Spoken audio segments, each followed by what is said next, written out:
La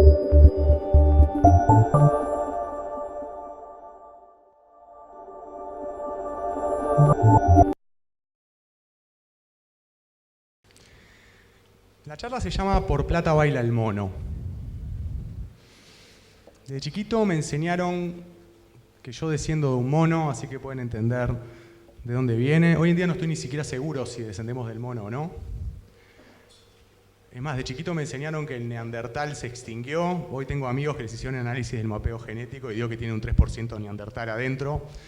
Así que no tengo ni idea quién me dijo la verdad y quién no. Ahora, igual la gran pregunta es de si lo mejor que puede hacer el mono es bailar por plata. Quizás el mono baile mucho mejor por una banana. O quizás por una banana esté dispuesto a hacer cosas que le sale mucho mejor que bailar. Son un montón de preguntas que quiero que las vayan teniendo en la cabeza. Porque el mono también puede ser rapero. Sin embargo, no estoy seguro siquiera que el mono quiera ser rapero. Y me lleva a una parte muy anterior, me lleva al momento donde empecé a pensar en estas cosas, en de siquiera por qué el mono baila por plata o si es realmente necesario que bailemos. A eso de los 17 le cuento a mi viejo que tengo ganas de ir a estudiar matemáticas, tengo ganas de entender un poquito más el mundo. Pero Daniel, ¿qué vas a hacer con las matemáticas? Y no sé, papá, pero yo quiero entender un poco más de las matemáticas. Y ahí entra mi primer gran decisión, y es ir contra mi viejo y decirle, yo voy a estudiar matemáticas. Y quiero estudiar matemática teórica porque quiero entender el mundo. Quiero entender el concepto del vacío, quiero entender el concepto de infinito. En realidad quiero entender la teoría de los conjuntos. Y ahí todos los que me quieren se preguntaban, ¿y entonces de qué vas a vivir? O sea, ¿qué vas a ser? ¿Profesor? ¿Vas a ser un maestro? ¿Qué hace un matemático? Hasta hoy no estoy seguro de qué es lo que realmente hace un matemático, pero yo puedo decir que esa primera decisión que tomé en mi vida, fuerte, pensando en mí, tomando la decisión para mi futuro, me llevó a entender un montón de modelos cognitivos que tienen que ver con esta charla. El vacío es muy distinto que el símbolo del número áureo, a lo cual voy a volver a entrar. Pero ahí entra una cosa interesantísima que pasó con un profesor en la primer clase de universidad. Él nos pidió que levantemos la mano los que creemos en Dios. Levanten la mano los que creen en Dios. Bien. Después pidió que la bajemos. Profesor Zipi, un profesor de matemática teórica de teoría de los conjuntos. Y después preguntó, levanten las manos los que están seguros que no creen en Dios. Levanten la mano. Son muy creyentes en este grupo. Bueno, ese profesor nos dice, hay un 45% que levantaron la mano como creyentes en Dios o que saben a Dios o a algún Dios. Y hay otro 50% o 45% que levantó la mano diciendo que son totalmente ateos. Entonces nos marcó el 0 y nos marcó la unidad. Y nos dijo, todo lo que está en el medio son el otro 10% que todavía seguramente se definen agnósticos. Y está buenísimo eso, porque yo en la primera clase con un ejercicio me quedó clarísimo de que el vacío es esencial, que la unidad es esencial, y sin el vacío y la unidad nunca voy a poder entender el infinito. El conjunto más pequeño que nosotros podemos llegar a tener es el conjunto vacío, eso quizás se lo acuerdan de las clases de matemática, y después cualquier conjunto va a tener el vacío y la unidad. Así que soltemos un poquito el dilema ese. Está bueno que haya ateos, está bueno que haya gente que cree en Dios, porque sin ninguno de los dos no existiría este conjunto que es el vivir en sociedad o en civilización. Porque si son ateos o creen en Dios, hay una realidad. Nosotros abrimos los ojos todas las mañanas y cuando abrimos los ojos, por lo menos a mí me pasa así, cuando pienso en levantarme, yo ya sé para qué me levanto. Y si sé que me levanto para algo que está bueno, me levanto con mucho más ganas, aunque haga mucho frío afuera. La frase que tiene en el slide es un rezo hebreo que entra en la segunda decisión que tomé, que fue muy complicada. Cuando empecé a estudiar matemáticas, muy cerca tenía un lugar de centros de estudios judaicos muy elevado, y yo quería estudiar el vacío, el infinito, la razón de existencia del universo, entonces fui a estudiar al gran filósofo Maimónides. Y en los estudios de Maimónides me encuentro con que la primera frase que dicen los judíos al levantarse es: bendito eres tú, creador, rey, vivo y eterno, que me devolviste el alma con mucha benevolencia. Y ahí hay una coma.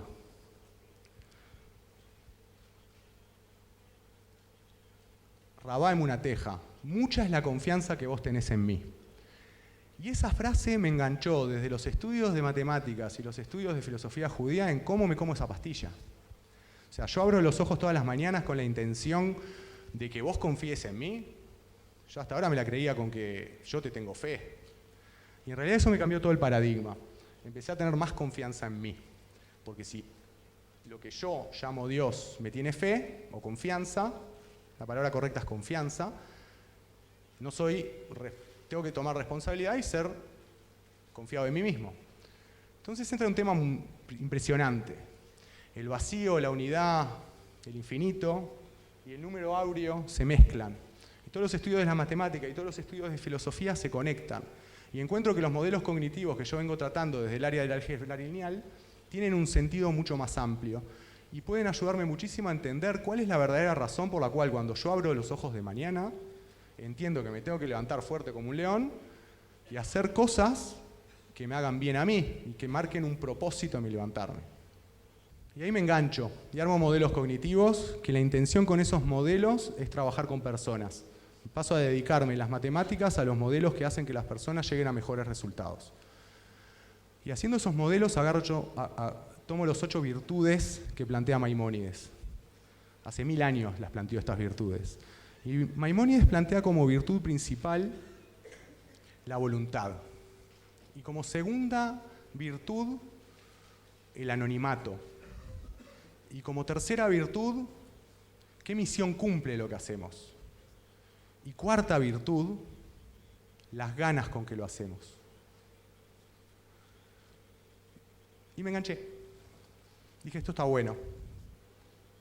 Leo la filosofía de Maimónides, sigo, y todavía arriba este tipo, hace 1000 años, dice, dedíquenle por lo menos 3 horas al día al saber, al querer saber más.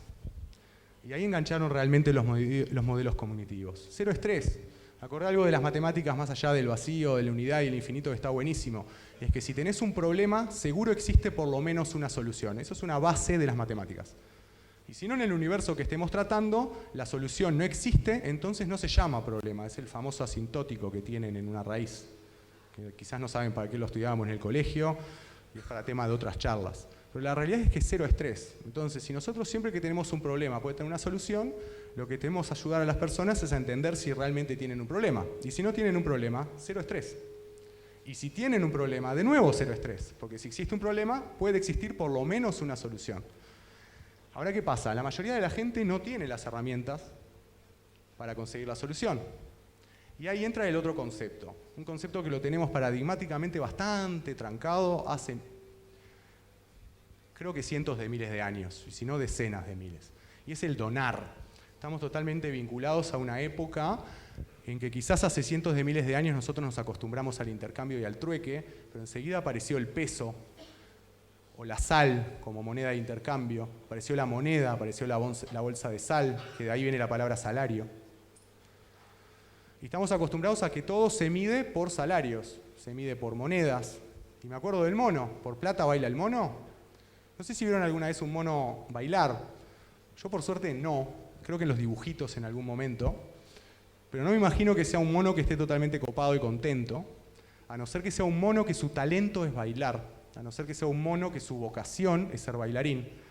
Entonces la palabra donar, que es lo que el mono está buscando, unas monedas, porque realmente lo que quiere después es zafar de estar laburando en algo que no es para él, o quiere comprarse unas bananas con esas monedas, llegamos al concepto del dar. Es complejo pasar del donar al dar. Y tiene que ver con el soltar toda esa cadena de favores que nosotros pensamos que son importantes en la vida y asociarnos más con el entender desde un lugar de soltar la falsa humildad en qué somos buenos, para qué servimos, cuál es nuestro talento o nuestros talentos. Quizás ni siquiera trabajan en uno de ellos. Ahí quizás los invito a meditar que tendrían que hacer un recambio laboral. Siempre estamos en la posibilidad de cambiar. Pero no necesariamente en lo que ustedes trabajan es su talento.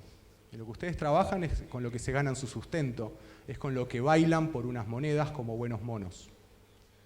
Pero en realidad nuestros talentos, nosotros, en mi opinión, por falsa humildad, no ofrecemos a otros ayuda.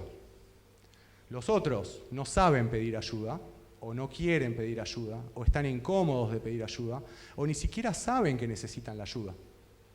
Y nosotros podríamos, desde el momento que reconocemos desde nuestro talento que podemos aportarle al otro, decirle, mirá que yo te puedo ayudar. Es re fácil pedirle a un maestro que le explique mejor a un niño unos ejercicios de matemática. Es re fácil pedirle a un médico que atienda en un corredor a una persona. Ahora, ¿qué pasa? Uno cuando piensa en la palabra talento está demasiado acostumbrada a pensar en profesionales. Y el talento también es el que sabe hacer un pan, el que sabe hacer una torta, el herrero que es prolijo, el soldador, el carpintero.